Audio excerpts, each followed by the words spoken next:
بص انا هبسطها لك. بسطها ما تسمعش مثلا عن واحد مراعي ضميره قوي في شغله يقولوا عليه ده حمار شغل.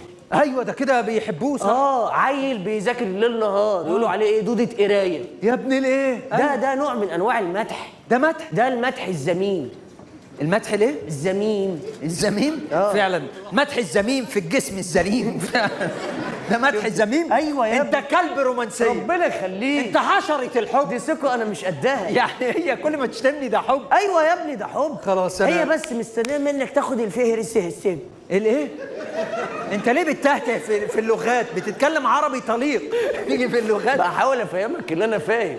ايوه ايه الانجليزي ده الفهرس السب دي الفيس ستيب دي اللي هي ايه؟ تاخد الخطوه الاولى. الخطوه الاولى. أيوة ايه اعمل ايه بقى؟ قول لي والنبي. اعمل ايه؟ تفاجئها. إزاي؟ البنات تحب مفاجآت تعشقها حتى لو مفاجاه زفت طين. ايوه ازاي بقى فاجئ؟ تفاجئها. بص تبقى انت ايه واخد لك جنب جنيب كده. واخد ايه؟ خد تعالى خد تعالى.